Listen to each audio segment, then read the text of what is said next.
Nul n'est comme toi. Personne ne peut toucher mon cœur comme toi. Même si je cherchais dans tout l'univers, je verrai que nul n'est comme toi. Nul n'est comme toi, Seigneur, qui donne la vie et qui la reprend. Nul n'est comme toi qui a envoyé ton esprit après la mort et la résurrection de ton Fils bien-aimé, donné en rémission de nos péchés.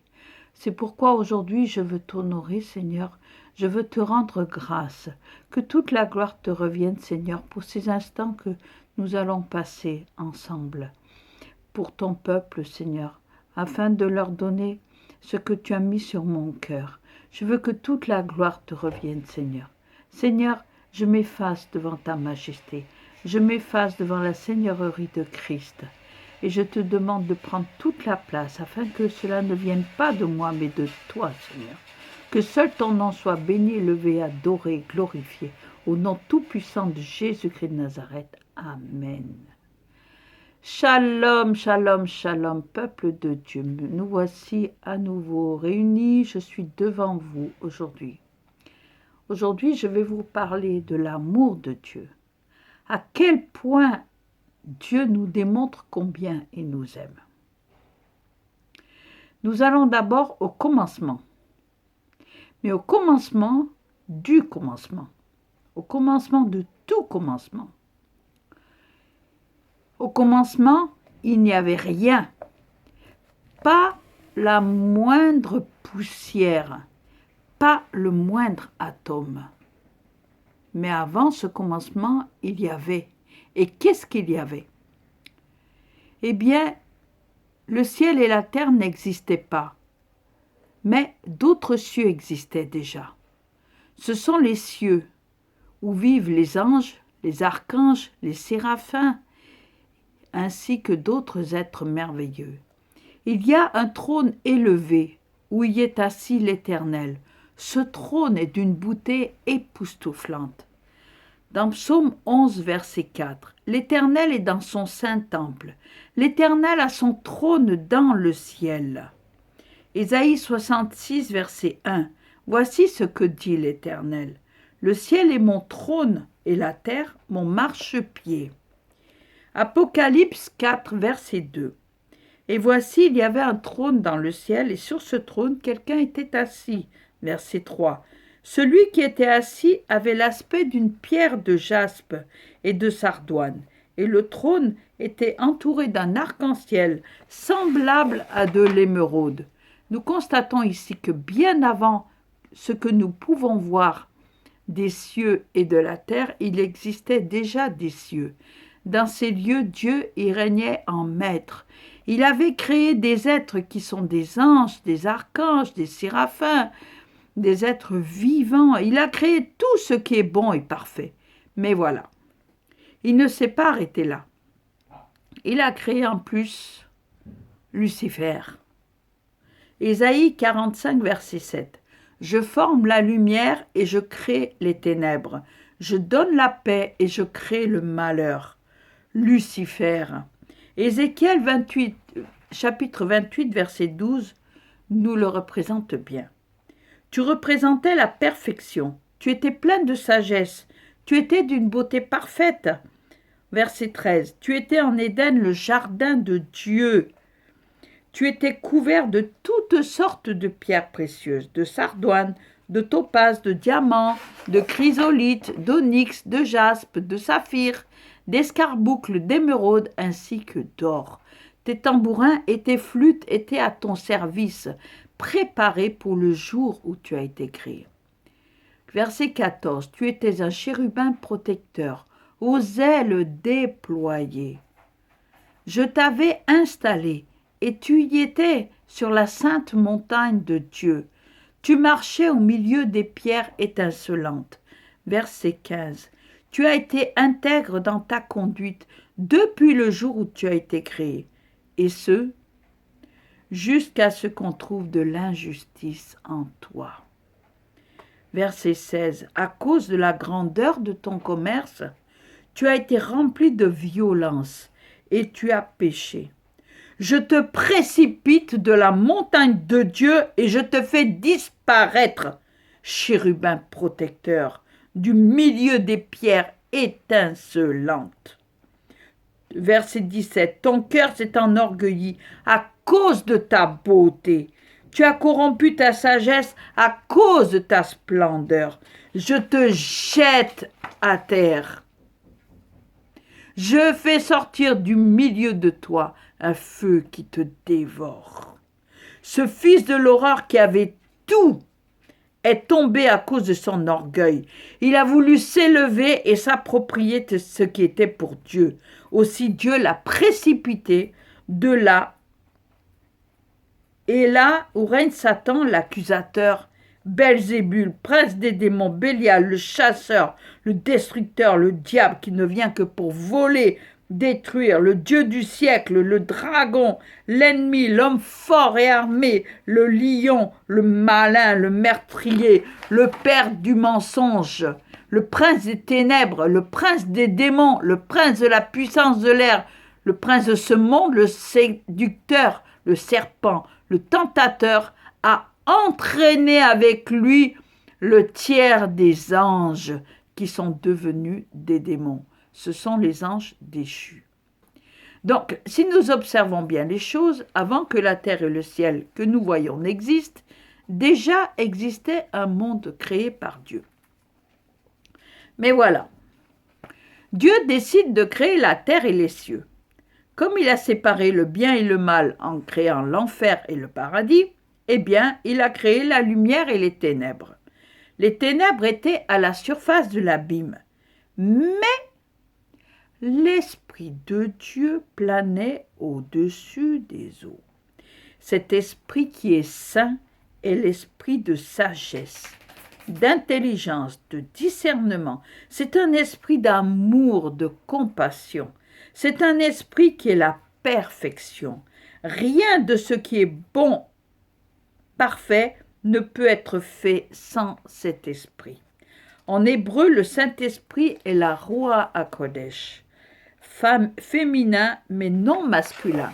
Elle est la compagne parfaite, éternelle de l'Éternel. L'Éternel est trois en un. Il est le Créateur, la tête pensante de toutes choses, l'ordonnateur. Le Saint-Esprit qui reçoit ordre et qui crée est l'intervenant, celui qui manifeste la puissance de Dieu, cette puissance créatrice. Mais cette puissance ne peut être utilisée que par quelqu'un qui a le cœur pur, qui veut croire que celui qui envoie cet esprit est doté d'un amour parfait, mais terrible. Terrible contre ceux qui ne veulent pas de cet amour, car l'amour de Dieu parfait bannit toute crainte, toute peur. Elle est la patience, la bonté, la miséricorde, la douceur, la vérité, la grâce. Elle est dénuée de tout intérêt quel qu'il soit. On ne peut pas être heureux s'il n'y a pas d'amour. Dieu l'Éternel a montré son amour, à un tel point qu'il a donné son Fils tiré de lui, manifesté dans la chair au travers d'une vierge. Dieu ne fait rien au hasard. Ce qui est dans l'invisible est reproduit dans le visible. Lorsque Dieu créa le ciel et la terre, voici, elle était chaos et vide. Elle n'avait pas d'amour. Cet amour nous est montré dans ce sens que l'Éternel Elohim a pris la décision de créer la lumière comme il avait créé les ténèbres. Lorsque la lumière paraît dans les ténèbres, elle se voit et nul ne peut l'ignorer. La lumière, c'est Jésus. Il était là avant le commencement. C'est écrit dans 1 Jean 1, verset 5. Dieu est lumière. Et Jésus a dit dans Jean 8, verset 12, « Je suis la lumière du monde. » Et à tous ceux qui l'acceptent dans leur vie et marchent avec lui, deviennent la lumière du monde, comme il est écrit dans Matthieu 5, 14. Si vous marchez avec la lumière, vous marchez dans la lumière et vous devenez la lumière. Alors, vous ne pourrez pas vous cacher. Et tel Israël était devenu la lumière au milieu des nations, car elle portait la parole de Dieu, manifestant la présence de Dieu, car c'est à Moïse qu'ont été remis les tables de la loi, les 10 commandements nommés les 10 paroles.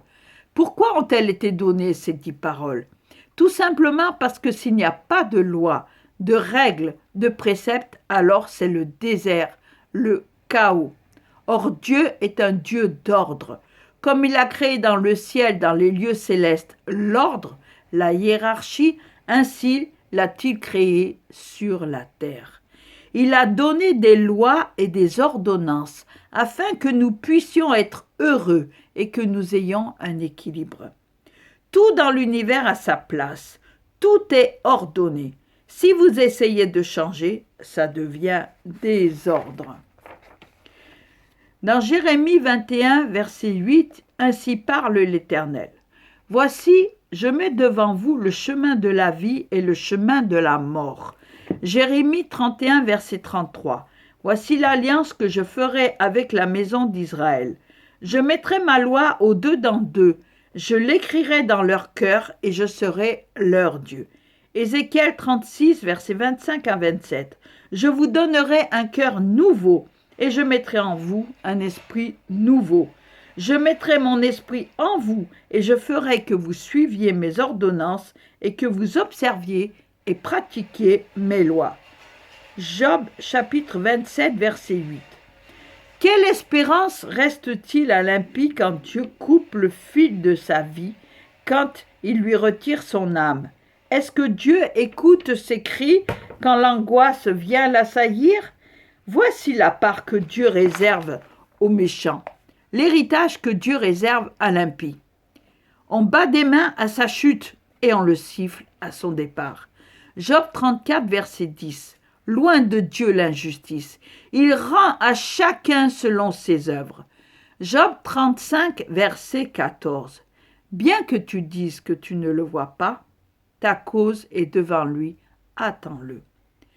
Proverbe 2. Je vais vous lire le Proverbe 2 et le Proverbe 3 de 13 à 22.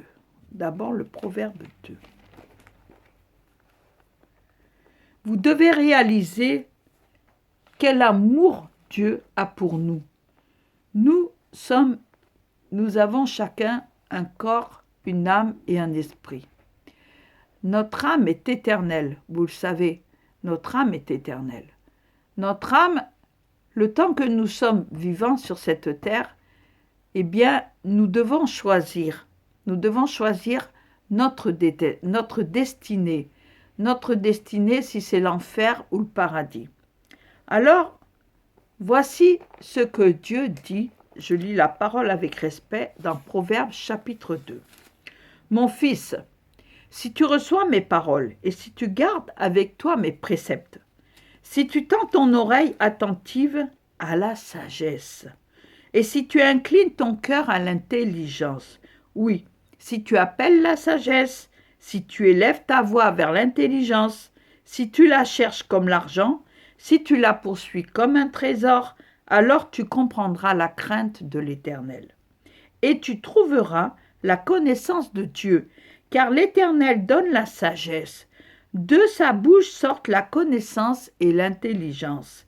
Il tient en réserve le salut pour les hommes droits, un bouclier pour ceux qui marchent dans l'intégrité, en protégeant les sentiers de la justice et en gardant la voie de ses fidèles. Alors tu comprendras la justice, l'équité, la droiture, toutes les routes qui mènent au bien. Car la sagesse viendra dans ton cœur et la connaissance fera les délices de ton âme.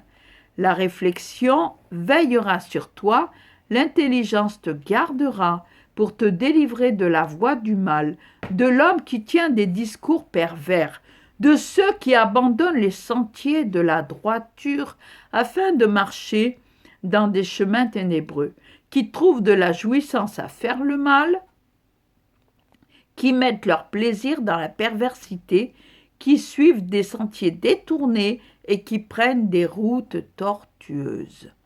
Pour te délivrer de la femme étrangère, de l'étrangère qui emploie des paroles doucereuses, qui abandonne l'ami de sa jeunesse et qui oublie l'alliance de son Dieu.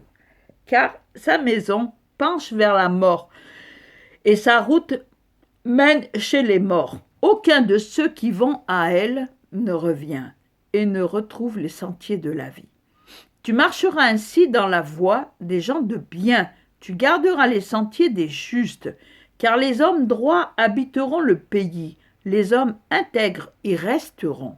Mais les méchants seront retranchés du pays, les infidèles en seront arrachés. Proverbe 3, du verset 13 au verset 22. Heureux l'homme qui a trouvé la sagesse et l'homme qui possède l'intelligence, car le gain qu'elle procure est préférable à celui de l'argent, et le profit qu'on en tire vaut mieux que l'or. Elle est plus précieuse que les perles, elle a plus de valeur que tous les objets de prix. Dans sa droite est une longue vie, dans sa gauche la richesse et la gloire. Ses voies sont des voies agréables, et tous ses sentiers sont paisibles. Elle est un arbre de vie pour ceux qui la saisissent, et ceux qui la possèdent sont heureux. C'est par la sagesse que l'Éternel a fondé la terre. C'est par l'intelligence qu'il a affermi les cieux. C'est par sa science que les abîmes se sont ouverts et que les nuages distillent la rosée. Mon fils, que ces enseignements ne s'éloignent pas de tes yeux. Garde la sagesse et la réflexion, elles seront la vie de ton âme et l'ornement de ton cou. Amen. Alors, vous allez me dire, tu parles de sagesse, c'est bien, mais où se trouve la sagesse? Eh bien, nous allons voir dans Job, chapitre 28.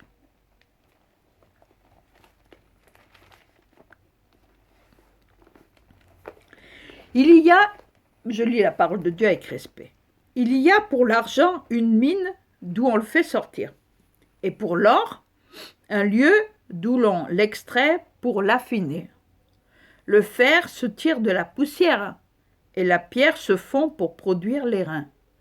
L'homme fait cesser les ténèbres, il explore, jusque dans les endroits les plus profonds, les pierres cachées dans l'obscurité et dans l'ombre de la mort. Il creuse un puits loin des lieux habités.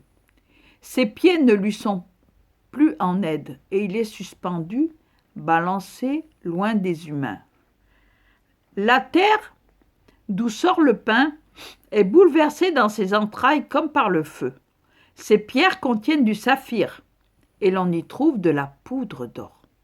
L'oiseau de proie n'en connaît pas le sentier. L'œil du vautour ne l'a point aperçu. Les plus fiers animaux ne l'ont point foulé. Le lion n'y a jamais passé. L'homme porte sa main sur le roc, il renverse les montagnes depuis la racine. Il ouvre des tranchées dans les rochers et son œil contemple tout ce qu'il y a de précieux. Il arrête l'écoulement des eaux et il produit à la lumière ce qui est caché. Mais la sagesse, où se trouve-t-elle? Où est la demeure de l'intelligence? L'homme n'en connaît point le prix. Elle ne se trouve pas dans la terre des vivants. L'abîme dit, elle n'est point en moi. Et la mer dit, elle n'est point avec moi. Elle ne se donne pas contre de l'or pur. Elle ne s'achète pas au poids de l'argent. Elle ne se pèse pas contre l'or d'Ophir, ni contre le précieux onyx, ni contre le saphir. Elle ne peut se comparer à l'or ni au verre. Elle ne peut s'échanger pour un vase d'or fin. Le corail et le cristal ne sont rien auprès d'elle. La sagesse vaut plus que les perles. La topaze d'Éthiopie n'est point son égale, et l'or pur n'entre pas en balance avec elle. D'où vient donc la sagesse? Où est la demeure de l'intelligence? Elle est cachée aux yeux de tout vivant. Elle est cachée aux oiseaux du ciel. Le gouffre et la mort disent « Nous en avons entendu parler ». C'est Dieu qui en sait le chemin. C'est lui qui en connaît la demeure, car il voit jusqu'aux extrémités de la terre. Il aperçoit tout sous les cieux. Quand il régla le poids du vent et qu'il fixa la mesure des eaux, quand il donna des lois à la pluie et qu'il traça la route de l'éclair et du tonnerre, alors il vit la sagesse et la manifesta. Il en posa les fondements et la mit à l'épreuve. Puis il dit à l'homme, « Voici, la crainte du Seigneur, c'est la sagesse. S'éloigner du mal, c'est l'intelligence. » Sophonie 3, verset 17. L'Éternel, ton Dieu, est au milieu de toi, comme un héros qui sauve. Il fera de toi sa plus grande joie. Il gardera le silence dans son amour. Il aura pour toi des transports d'allégresse. Ecclésiaste 2, 26. Car il donne à l'homme qui lui est agréable la sagesse, la science et la joie. Mais il donne aux pécheurs le soin de recueillir et d'amasser afin de donner à celui qui est agréable à Dieu. Dans Cantique des Cantiques, chapitre 8, versets 6 et 7.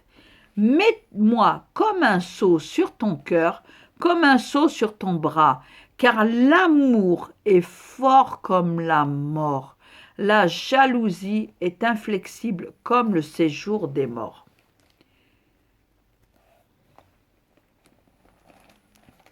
Ésaïe chapitre 11, versets 1 à 5. Maintenant, le Seigneur, après nous avoir parlé de sagesse, qui n'est pas facile à acquérir, nous devons bien l'admettre, il nous fait une promesse. Puis un rameau sortira du tronc d'Isaïe. L'Esprit de l'Éternel reposera sur lui. Esprit, tiens, de sagesse et d'intelligence. Esprit de conseil et de force. Esprit de connaissance et de crainte de l'Éternel. Il respirera la crainte de l'Éternel. Il ne jugera point sur l'apparence, il ne prononcera point sur un oui-dire. Mais il jugera les pauvres avec équité, et il prononcera avec droiture sur les malheureux de la terre. Il frappera la terre de sa parole comme une verge, et du souffle de ses lèvres, il fera mourir le méchant. La justice sera la ceinture de ses flancs, et la fidélité la ceinture de ses reins. Ésaïe 45, versets 17 à 25. C'est par l'Éternel Dieu, oui c'est ça, qu'Israël obtient le salut, un salut éternel. Vous ne serez ni honteux, ni confus, jusque dans l'éternité. Car ainsi parle l'Éternel, le Créateur des cieux, le seul Dieu qui a formé la terre, qui l'a faite et qui l'a affermie, qui l'a créée pour qu'elle ne fût pas déserte, qui l'a formée pour qu'elle fût habitée. Je suis l'Éternel et il n'y en a point d'autre. Je n'ai point parlé en cachette dans un lieu ténébreux de la terre. Je n'ai point dit à la postérité de Jacob, cherchez-moi vainement. Revenons un instant à Genèse, chapitre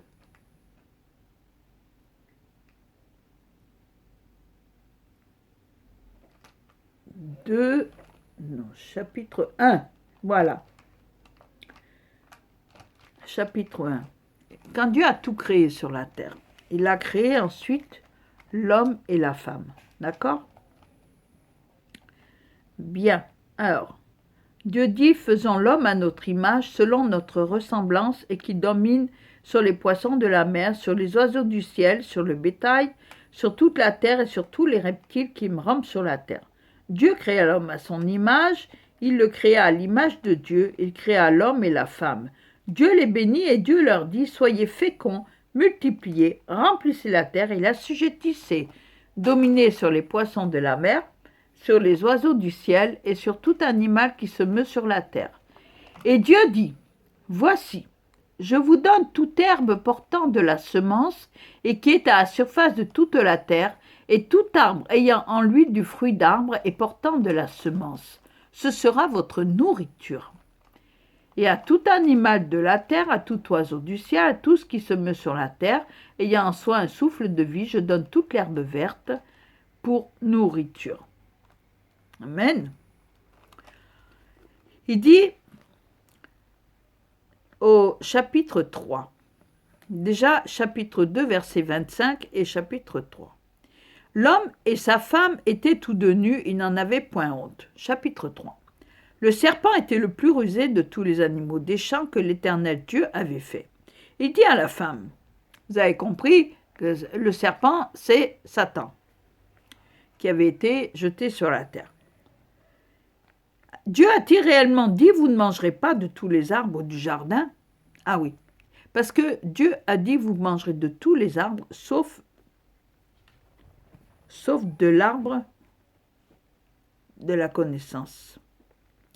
Vous ne mangerez pas de tous les arbres du jardin, la femme répondit au serpent. Nous mangeons du fruit des arbres du jardin, mais quant au fruit de l'arbre qui est au milieu du jardin, Dieu a dit, vous n'en mangerez point et vous n'y toucherez point de peur que vous ne mouriez. Alors le serpent dit à la femme, vous ne mourrez point, mais Dieu sait que le jour où vous en mangerez, vos yeux s'ouvriront et que vous serez comme des dieux, connaissant le bien et le mal. La femme vit que l'arbre était bon à manger et agréable à la vue, qu'il était précieux pour ouvrir l'intelligence. Elle a réfléchi, elle a dit pourquoi pas, il n'a peut-être pas tort, donc je vais y goûter. Elle a désobéi. Et par sa désobéissance, eh bien, elle a fait plaisir à Satan parce que elle a donné en plus à Adam, qu'il a mangé, et ils ont dû être chassés du paradis. Je vous laisserai lire le reste de Genèse chapitre 3 pour que vous vous rendiez compte que la désobéissance peut coûter très cher. Mais Dieu, dans son amour infini, a toujours une solution en réserve. Donc, qu'est-ce qu'il a fait? Il a dit, c'est par moi que vous allez obtenir le salut éternel. Vous ne serez ni honteux ni confus jusque dans l'éternité. Car ainsi parle l'Éternel, le Créateur des cieux, le seul Dieu qui a formé la terre, qui l'a faite et qui l'a affermie, qui l'a créée pour qu'elle ne fût pas déserte, qui l'a formée pour qu'elle fût habitée. Je suis l'Éternel et il n'y en a point d'autre. Je n'ai pas parlé en cachette, je n'ai point dit à la postérité de Jacob, cherchez-moi vainement. Moi, l'Éternel, je dis ce qui est vrai. Je proclame ce qui est droit. Assemblez-vous et venez, approchez ensemble, réchapper des nations. Il n'y a point d'autre Dieu que moi. Je suis le seul Dieu juste et qui sauve. Faut pas écouter Satan. Tournez-vous vers moi et vous serez sauvés, vous tous qui êtes aux extrémités de la terre, car je suis Dieu et il n'y en a point d'autre. Je le jure par moi-même, la vérité sort de ma bouche et ma parole ne sera point révoquée. Tout genou fléchira devant moi, toute langue jurera par moi. En l'Éternel seul, me dira-t-on, réside la justice et la force. À lui viendront pour être confondus tous ceux qui étaient irrités contre lui. Par l'Éternel seront justifiés et glorifiés tous les descendants d'Israël. De qui parle l'Éternel Dieu? Eh bien, nous allons voir ça dans Ésaïe 53. Il nous a fait une belle promesse, il nous parle de justice. Donc, qui a cru à ce qui nous était annoncé? Qui a reconnu le bras de l'Éternel? Il s'est élevé devant lui comme une faible plante, comme un rejeton qui sort d'une terre desséchée. Il n'avait ni beauté, ni éclat pour attirer nos regards, et son aspect n'avait rien pour nous plaire. Méprisé, abandonné des hommes, homme de douleur, habitué à la souffrance, semblable à celui dont on détourne le visage, nous l'avons dédaigné, nous n'avons fait de lui aucun cas. Cependant, ce sont nos souffrances qu'il a portées. C'est de nos douleurs qu'il s'est chargé. Tiens donc, il parle de nos souffrances et de nos douleurs. Bien entendu, puisque lors de la chute d'Adam et Ève, après avoir péché, ils ont été chassés du jardin. Donc, il a dit à l'homme, c'est à la sueur de ton front que tu gagneras ton pain. Et il a dit à la femme, c'est dans des souffrances que tu mettras au monde. Oui, dans des souffrances. Et il a dit aussi que le serpent allait lui blesser le talon, mais qu'elle lui écrasera la tête. Donc, depuis ce temps-là, nous sommes condamnés à la souffrance. Et là, que nous dit l'Éternel Dieu? Il nous dit dans Isaïe 53, il envoie quelqu'un qui porte nos souffrances, nos douleurs. Ouais, mais si c'est pas merveilleux ça, comme promesse, et nous l'avons considéré comme puni, frappé de Dieu, humilié, mais il était blessé pour nos péchés, brisé pour nos iniquités. Le châtiment qui nous donne la paix est tombé sur lui. Ça veut dire que lui, il prend tout sur son dos pour que nous ayons la paix. Et c'est par ces meurtrissures que nous sommes guéris. Ça veut dire que toute la souffrance que nous avons depuis Adam et Ève, par lui, nous ne les avons plus. Waouh! Nous étions tous errants comme des brebis. Ben oui, parce que pour cultiver la terre, je ne sais pas si beaucoup d'entre vous savent ce que c'est, mais moi je l'ai fait. J'avais un grand jardin et croyez-moi que de retourner la terre pour la cultiver, je sais ce que ça veut dire. Donc je peux vous dire une chose, c'est que c'est douloureux, c'est pénible, c'est fatigant et les douleurs, il y en a et ça provoque beaucoup de souffrance. Donc, qu'est-ce qu'il nous dit là? Par ces meurtrissures, nous sommes guéris. Ça veut dire que quand on a mal, on s'adresse à lui, par lui on est guéri. Waouh! Nous étions tous errants comme des brebis, chacun suivait sa propre voie. Et l'Éternel a fait retomber sur lui l'iniquité de nous tous. Tout le mal, toute la douleur, toute la souffrance que nous traînons depuis parfois des siècles et des siècles, car nos parents, nos grands-parents et nos ancêtres avaient du poids sur leur cœur, eh bien, nous, sur lui, Dieu fait retomber l'iniquité, notre iniquité. Waouh! Il a été maltraité et opprimé, et il n'a pas ouvert la bouche, semblable à un agneau qu'on mène à la boucherie, à une brebis muette devant ceux qui l'attendent, il n'a point ouvert la bouche. Oh! Il a été enlevé par l'angoisse et le châtiment. Et parmi ceux de sa génération, qui a cru qu'il était retranché de la terre des vivants et frappé pour les péchés de mon peuple? Est-ce que vous vous rendez compte? Est-ce que vous vous rendez compte? Il a souffert pour nous, et tout cela sans un bruit, sans un mot, sans un bruit. Il est allé porter toute notre souffrance. Mais vous vous rendez compte, cet amour? On a mis son sépulcre parmi les méchants, comme si c'était un bandit. Son tombeau avec le riche croit qu'il n'eût point commis de violence et qu'il n'eût point eu de fraude dans sa bouche. Il a plu à l'Éternel de le briser par la souffrance, après avoir livré sa vie en sacrifice pour le péché. Il verra une postérité et prolongera ses jours. Et l'œuvre de l'Éternel prospérera entre ses mains. Oh, voilà une promesse merveilleuse. À cause du travail de son âme, il rassasiera ses regards. Par sa connaissance, mon serviteur juste, il devient juste, justifiera beaucoup d'hommes et il se chargera de leurs iniquités. Waouh, si c'est pas un amour ça. C'est pourquoi je lui donnerai sa part avec les grands. Il partagera le butin avec les puissants, parce qu'il s'est livré lui-même à la mort, et qu'il a été mis au nombre des malfaiteurs, parce qu'il a porté les péchés de beaucoup d'hommes, et qu'il a intercédé pour les coupables. Mais de qui parle-t-il?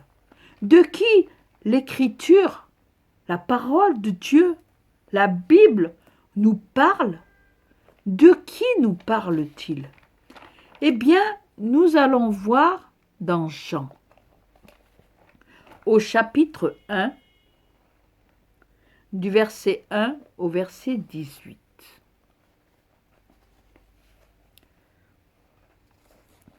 Au commencement était la parole. Tiens donc, et la parole était avec Dieu. Tiens donc, et la parole était Dieu.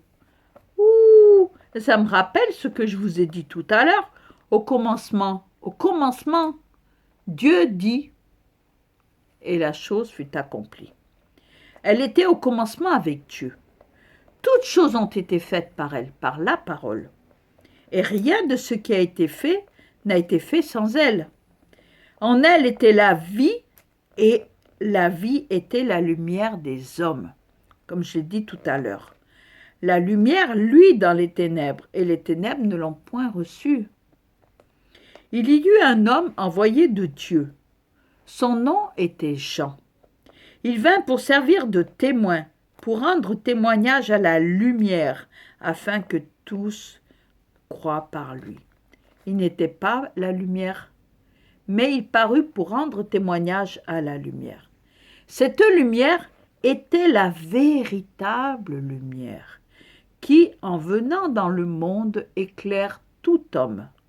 Elle était dans le monde, et le monde a été fait par elle, et le monde ne l'a point connue. Parce que, a parlé de lumière, mais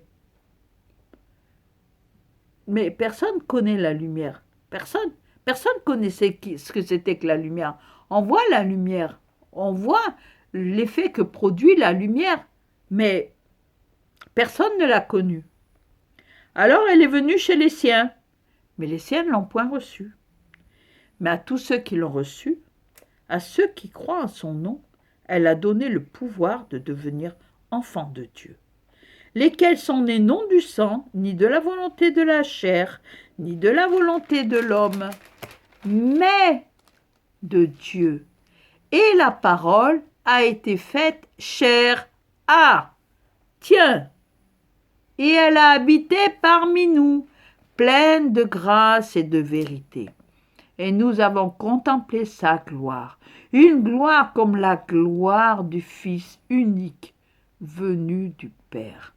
Jean lui a rendu témoignage et s'est écrié. C'est celui dont j'ai dit, celui qui vient après moi m'a précédé, car il était avant moi. Et nous avons tous reçu de sa plénitude et grâce pour grâce, car la loi a été donnée par Moïse, la grâce et la vérité sont venues par Jésus-Christ. Voilà qui est la lumière. Comment est venu l'Esprit de Dieu? Sous la forme de Jésus-Christ. Personne n'a jamais vu Dieu. Le Fils unique qui est dans le sein du Père est celui qui l'a fait connaître. Alors, Jésus-Christ est venu. Il est venu dans tous les évangiles. Nous voyons toutes les séries de miracles qu'il a fait. Il a guéri les malades, il a ressuscité des morts, il a chassé des démons, purifié les lépreux. Il a fait énormément de miracles. D'ailleurs, il est écrit que s'ils devaient tous être mentionnés, il n'y aurait pas assez de toutes les bibliothèques du monde pour le contenir. Il a fait beaucoup, beaucoup, beaucoup de choses. Et qu'est-ce qu'il a dit? Nous voyons dans Matthieu 28, une fois qu'il a souffert, comme il nous l'avait dit, comme il était écrit, je vous ai lu tout à l'heure, il a dit, Matthieu 28, versets 18 à 20. Il est écrit, Jésus s'étant approché leur parla ainsi à ses disciples. Tout pouvoir m'a été donné dans le ciel et sur la terre. Allez, faites de toutes les nations des disciples, les baptisant au nom du Père, du Fils et du Saint-Esprit, et enseignez-leur à observer tout ce que je vous ai prescrit. Et voici, je suis avec vous tous les jours jusqu'à la fin du monde. Comment peut-il être avec nous tous les jours jusqu'à la fin du monde? Eh bien, dans Actes des Apôtres, chapitre 1, il le dit que, voilà,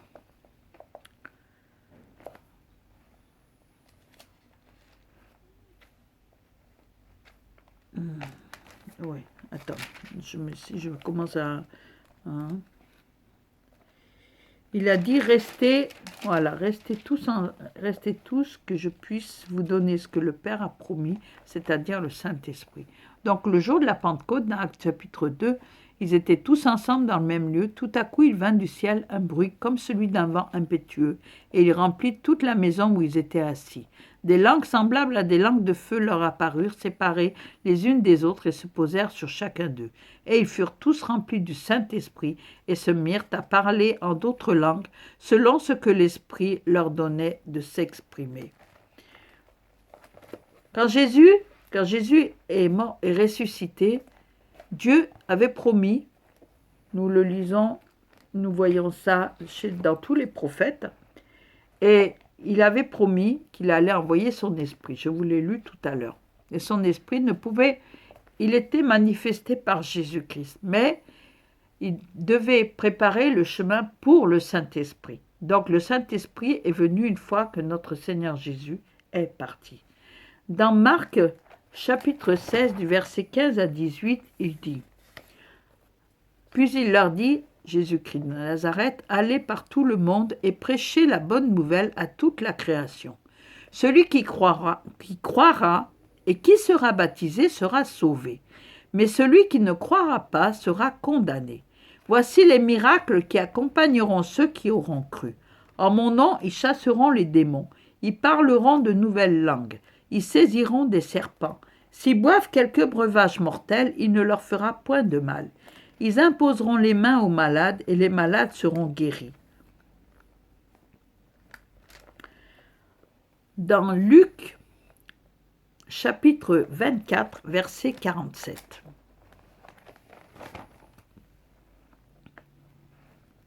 Que la repentance et le pardon des péchés soient prêchés en son nom à toutes les nations, à commencer par Jérusalem.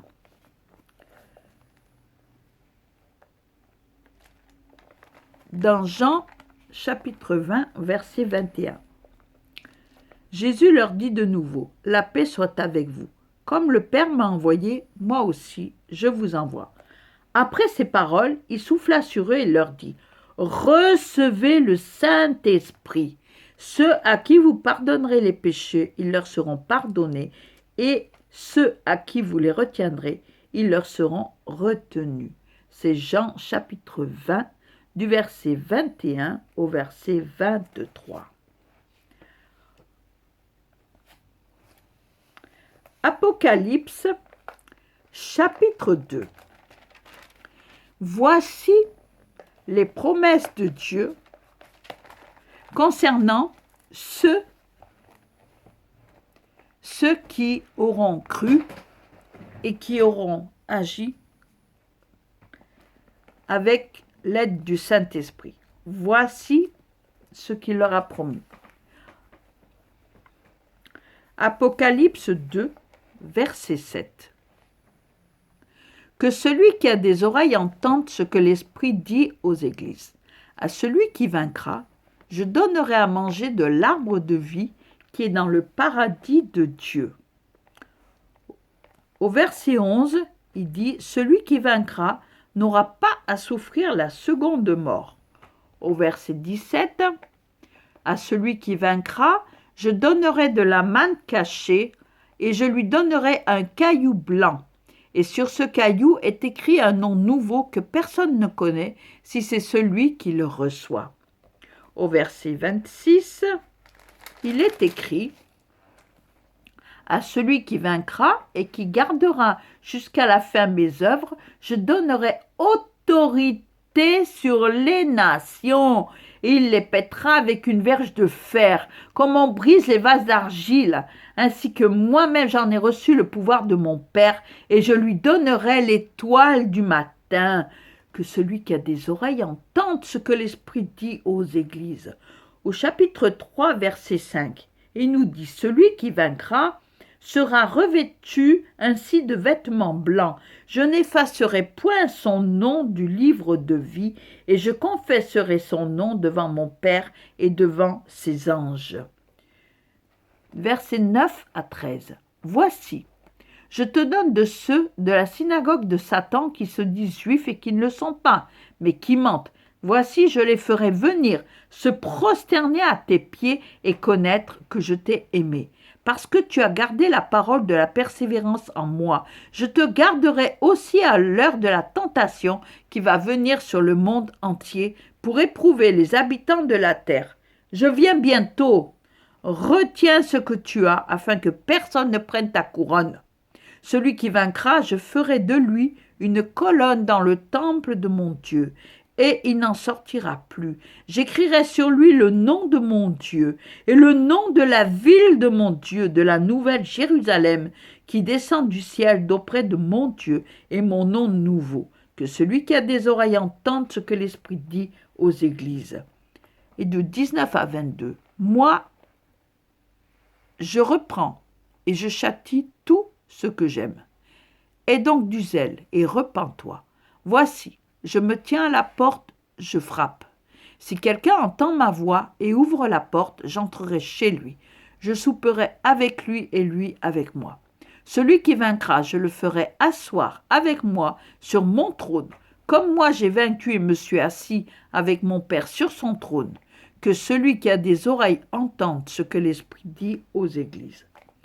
Dans Apocalypse 4, du verset 4 au verset 11, le Seigneur nous dit, il est écrit, autour du trône, là c'est Jean qui parle, l'apôtre Jean, je vis 24 trônes, et sur ces trônes 24 vieillards assis, revêtus de vêtements blancs, et sur leurs têtes des couronnes d'or. Du trône sortent des éclairs, des voix et des tonnerres. Devant le trône brûlent 7 lampes ardentes, qui sont les 7 esprits de Dieu. Il y a encore devant le trône comme une mer de verre, semblable à du cristal. Au milieu du trône et autour du trône, il y a 4 êtres vivants remplis d'yeux devant et derrière. Le premier être vivant est semblable à un lion. Le second être vivant est semblable à un veau. Le troisième être vivant a la face d'un homme, et le quatrième être vivant est semblable à un aigle qui vole. Les 4 êtres vivants ont chacun 6 ailes, et ils sont remplis d'yeux tout autour et en dedans. Ils ne cessent de dire jour et nuit, Saint, Saint, Saint est le Seigneur Dieu, le Tout-Puissant, qui était, qui est et qui vient.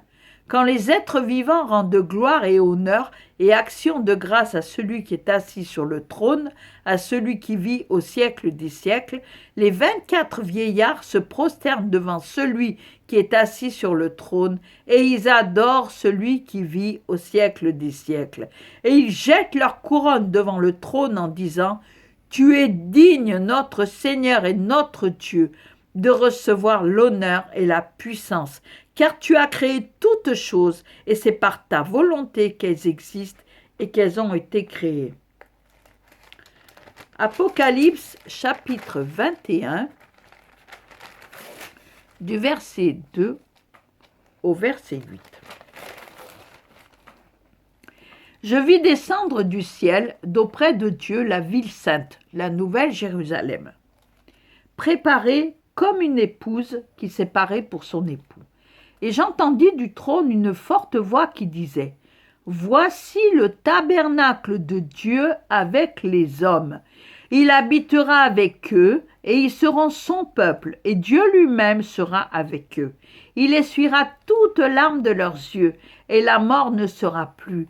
Il n'y aura plus ni deuil, ni cri, ni douleur, car les premières choses ont disparu. » Et celui qui était assis sur le trône dit « Voici, je fais toutes choses nouvelles. » Et il dit « Écris, car ces paroles sont certaines et véritables. » Et il me dit « C'est fait. Je suis l'alpha et l'oméga, le commencement et la fin. À celui qui a soif, je donnerai de la source de l'eau de la vie gratuitement. Celui qui vaincra héritera ces choses. Je serai son Dieu, et il sera mon fils. Mais pour les lâches, les incrédules, les abominables, les meurtriers, les impudiques, les enchanteurs, les idolâtres et tous les menteurs, leur part sera dans l'étang ardent de feu et de soufre, ce qui est la seconde mort. Apocalypse 22, à partir du verset 11 jusqu'au verset 16. Que celui qui est injuste soit encore injuste, que celui qui est souillé se souille encore, et que le juste pratique encore la justice, et que celui qui est saint se sanctifie encore. Voici, je viens bientôt, et ma rétribution est avec moi, pour rendre à chacun selon ce qu'est son œuvre. Je suis l'alpha et l'oméga, le premier et le dernier, le commencement et la fin. Heureux ceux qui lavent leurs robes, afin d'avoir droit à l'arbre de vie, et d'entrer par les portes dans la ville. Dehors les chiens, les enchanteurs, les impudiques, les meurtriers, les idolâtres, et quiconque aime et pratique le mensonge. Moi, Jésus, j'ai envoyé mon ange pour vous attester ces choses dans les églises. Je suis le rejeton et la postérité de David, l'étoile brillante du matin. Chers amis, hier, j'étais en train de lire, je voulais recevoir quelque chose du Seigneur. Et le Seigneur m'a mis sur le livre d'Osée. J'ai lu le livre d'Osée et j'ai été envahie d'une profonde tristesse. Profonde tristesse, une très grande fatigue. J'ai dit, Seigneur, que se passe-t-il? Et le Seigneur me dit, je suis triste. Je suis triste. Et le Seigneur pleurait. J'ai dit, Seigneur, qu'est-ce qu'il y a? Le Seigneur me dit, je suis triste, je ne sais plus quoi faire. Que n'ai-je donc pas fait pour montrer à quel point je vous aime? Que n'ai-je pas fait? Que dois-je faire encore? Que faut-il que je fasse pour que vous compreniez à quel point je vous aime? J'ai créé le monde. J'ai créé l'univers. J'ai créé Satan, Lucifer. Il s'est révolté. Il a voulu être plus grand que moi, m'égaler. J'ai dit, bon. Alors, je l'ai puni. J'ai dit, bon, on va créer quand même un endroit où on va faire quelque chose. Quand même, je vais faire quelque chose pour qu'il y ait au moins... Donc, il a créé la terre, il a créé les cieux, il a créé l'homme. Il a créé l'homme et la femme pour avoir une relation d'amour avec lui. Mais l'homme et la femme, il n'y a rien à faire. Il faut écouter Satan, tout le temps. Pourquoi écouter Satan? Dieu nous donne son amour, mais l'homme cherche des voies tortueuses. L'homme est tortueux. Dieu, dans sa grande miséricorde, il m'a dit qu'il a envoyé ses prophètes. Il a choisi Israël. Pourquoi il a choisi Israël? Parce que Jacob a cru en ce Dieu invisible. Abraham a cru en ce Dieu invisible. Isaac a cru en ce Dieu invisible. Il a envoyé par les prophètes pour dire, écoutez, revenez à moi, repentez-vous. Moi, ce que je veux, c'est simplement que nous ayons une relation d'amour. Mais à chaque fois, dit le Seigneur, à chaque fois, ils me disent oui et ils font à leur tête. Après, ils sont malheureux, ils souffrent. Qu'est-ce qu'ils font? Ils crient à moi. J'envoie quelqu'un pour les délivrer. Ils crient à moi, sans arrêt. Je leur envoie mon propre fils en disant, voilà, maintenant, vous pouvez avoir le Saint-Esprit rien qu'en acceptant mon fils, rien qu'en l'acceptant dans votre vie, vous pouvez avoir le Saint-Esprit. Et il vous aidera dans toutes choses. Vous aurez la connaissance, vous aurez l'intelligence, vous aurez tout. Demandez-moi, Saint-Esprit. Seigneur dit, repentez-vous, arrêtez de faire n'importe quoi. Vous savez, le Seigneur est triste, il est très triste, parce que il a choisi des hommes pour conduire son peuple. Et beaucoup parmi eux ne font pas ce que Dieu leur dit. Ou ils font juste une partie. Et le reste, c'est soit d'eux-mêmes, soit ils écoutent cette petite voix qui ne vient pas de Dieu. Et ils entraînent le peuple dans le péché. Jésus pleure parce que sans cesse des âmes qui étaient sur terre partent en enfer. Sans arrêt, sans arrêt, sans arrêt. Jésus pleure. Si vous avez péché, parce que comme nous sommes nés dans le péché, nous sommes pécheurs. Si vous avez péché, même si vous croyez que vous n'avez pas péché, repentez-vous. Changez de voix, changez de comportement, de manière de parler. Parce qu'il y en a beaucoup qui, devant les gens, sont considérés comme de grands hommes de Dieu, mais qui, dans le lieu secret, sont des monstres, qui maltraitent leurs femmes, qui trompent leurs femmes, qui maltraitent leurs enfants, qui sont vulgaires, qui sont menteurs, qui sont méchants. Repentez-vous tous. Surtout, nous devons tous nous repentir. Mais là, je m'adresse plus particulièrement à tous ceux qui doivent conduire le peuple. Parce que nous ne sommes rien sans le Saint-Esprit. Sans Jésus, nous ne pouvons rien faire. Acceptons de l'écouter, acceptons de lui obéir. Je vous assure, il est le seul qui donne la paix. Il est le seul.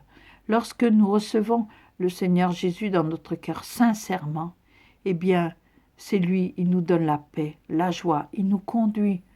Mais il ne faut pas après vouloir revenir en arrière. Il ne faut pas faire comme le chien qui retourne à son vomi. C'est pour ça que le Seigneur le dit dans l'Apocalypse, heureux ceux qui écoutent la parole et dehors les chiens. Pourquoi les chiens? Parce qu'un chien, quand il vomit, retourne, il mange son vomi. Lorsque vous venez à Jésus, que vous l'acceptez dans votre cœur, le Saint-Esprit l'entre en vous. Ne retournez pas à vos anciennes actions. Ne faites pas ce que vous faisiez avant. Changez totalement. Le Saint-Esprit vous aidera. Le Saint-Esprit est là pour attester ce que Jésus a fait. Il est là pour nous conduire dans la voie de la vérité et de l'amour de Dieu. Il est là pour nous emmener vers notre félicité, vers le bonheur éternel. Le Saint-Esprit est là pour nous guider. Certes, c'est pas facile, mais lorsque tu veux réussir à faire quelque chose, il faut que tu apprennes.